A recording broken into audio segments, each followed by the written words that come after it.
తెలంగాణ నుంచి రాజ్యసభ అభ్యర్థిగా అభిషేక్ మను సింఘ్వి నామినేషన్ దాఖలు చేశారు. సింఘ్వి నామినేషన్ కార్యక్రమానికి CM Revanth Reddy, deputy CM Bhatti విక్రమార్కతో పాటు పలువురు మంత్రులు, ఎమ్మెల్యేలు హాజరయ్యారు. కేకే రాజీనామాతో సింఘ్వికి రాజ్యసభ అవకాశం దక్కింది. అభిషేక్ మను సింఘ్వి ఏఐసీసీ అధికార ప్రతినిధిగా ఉన్నారు. ఆయన సుప్రీంకోర్టు సీనియర్ న్యాయవాది కూడా. ఆయన తండ్రి ఎలన్ సింఘ్వి బ్రిటన్ దేశానికి భారత రాయబారిగా వ్యవహరించారు. మొన్నటి వరకు బెంగాల్ నుంచి రాజ్యసభకు ప్రాతినిధ్యం వహించిన సింఘ్వి పదవీకాలం ముగియటంతో ఈసారి తెలంగాణ నుంచి పెద్దల సభలో అడుగు పెట్టనున్నారు.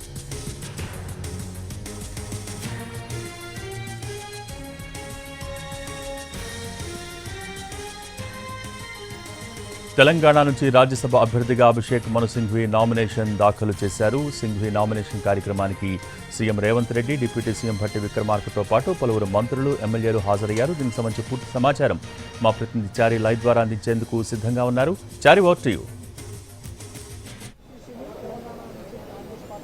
కొద్దిసేపటి క్రితమే అభిషేక్ మను సింఘ్వి తన నామినేషన్ ని దాఖలు చేశారు. ఈ నామినేషన్ ప్రక్రియకి CM Revanth Reddy, deputy CM Bhatti Vikramarka, మంత్రులు ఉత్తమ్ కుమార్ రెడ్డి, పొన్నం ప్రభాకర్, శ్రీధర్ బాబులు కూడా హాజరయ్యారు. తెలంగాణ నుంచి దాదాపు సింఘ్వి రాజ్యసభకు ఏకగ్రీవం అని చెప్పాలి. ఎందుకంటే ఇప్పటి వరకు మిగతా రాజకీయ పార్టీలకు సంబంధించి అభ్యర్థిత్వ ఖరారుకు సంబంధించి కావచ్చు, పోటీ చేస్తానికి సంబంధించినటువంటి అంశాలు కావచ్చు, ఇప్పటి వరకు క్లారిటీ అయితే లేదు. ప్రస్తుతం అసెంబ్లీలో సంఖ్యాబలానికి సంబంధించినటువంటి అంశాన్ని కనుక పరిశీలిస్తే కాంగ్రెస్ పార్టీకి రాజ్యసభ సీటు గెలుచుకోవడానికి సునాయాసంగా గెలుచుకునేటువంటి అవకాశము ఉంటుంది. అందుకు సంబంధించినటువంటి సంఖ్యాబలం కూడా ఉంది. అయితే ప్రస్తుతం నామినేషన్ ని దాఖలు చేసినటువంటి సింఘ్వి మొత్తం 4 సెట్లని నామినేషన్ ని దాఖలు చేశారు. తెలంగాణ నుంచి సింఘ్విని రాజ్యసభకు పంపించడం వెనుక కాంగ్రెస్ పార్టీ ఆలోచన, అధిష్టానం యొక్క ఆలోచనకు సంబంధించినటువంటి అంశాలన్నింటినీ కూడా నిన్న జరిగినటువంటి సిఎల్పి సమావేశంలో సీఎం రేవంత్ రెడ్డి ఎమ్మెల్యేలకి అలాగే ప్రజలకి కూడా ఎందుకు సింఘ్విని తెలంగాణ నుంచి రాజ్యసభకు పంపాల్సి వచ్చింది అనేటువంటి అంశానికి సంబంధించి క్లారిటీ ఇచ్చేటువంటి ప్రయత్నం అయితే చేశారు. ఎందుకంటే ప్రధానంగా రాష్ట్ర విభజన జరిగిన తర్వాత 10 ఏళ్ల జరుగుతున్నప్పటికీ కూడా రాష్ట్రానికి రావాల్సినటువంటి హక్కు పరంగా రావాల్సినటువంటి అంశాలు కూడా ఇప్పటి వరకు బీజేపీ ప్రభుత్వం ఇవ్వలేదు. కాబట్టి వీటికి సంబంధించినటువంటి అంశాలని న్యాయపరంగా అలాగే సభలో కూడా ఫైట్ చేయడానికి సింఘ్వి అక్కడికి వస్తారు అనేటువంటి అంశాన్ని కూడా సీఎం రేవంత్ రెడ్డి నిన్న స్పష్టం చేశారు. కొద్దిసేపటి క్రితమే రాజ్యసభకు సంబంధించినటువంటి నామినేషన్ ని కూడా వేశారు. ఈ నామినేషన్ ప్రక్రియకి తెలంగాణ కాంగ్రెస్ లో ఉన్నటువంటి ముఖ్యమైనటువంటి సీనియర్ నాయకులు, మంత్రులు కూడా హాజరైనటువంటి పరిస్థితి.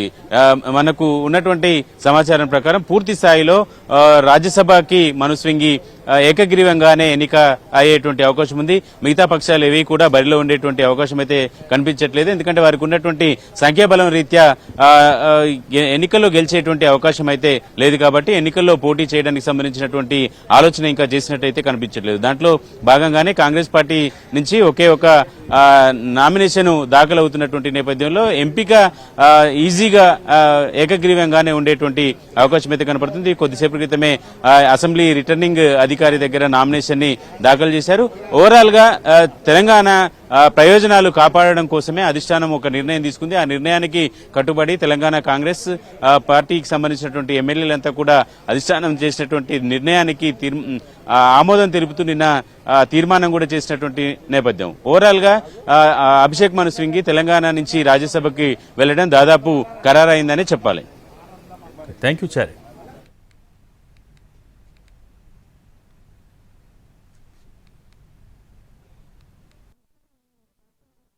ఫర్ అవర్ గవర్నమెంట్ ఆ విధంగా ముందుకు పోతున్న విషయాన్ని మనవి చేస్తూ ఈరోజు అభిషేక్ మను సింఘ్వి ఒక ప్రముఖ న్యాయవాది, ఒక స్వాతంత్ర సమరయోధుల కుటుంబం, వారి తండ్రి కూడా భారతదేశాన్ని నుంచి బ్రిటన్కి రాయబారిగా, లోక్సభ ఎంపీగా, సుప్రీంకోర్టు ప్రముఖ న్యాయవాదిగా పనిచేశారు.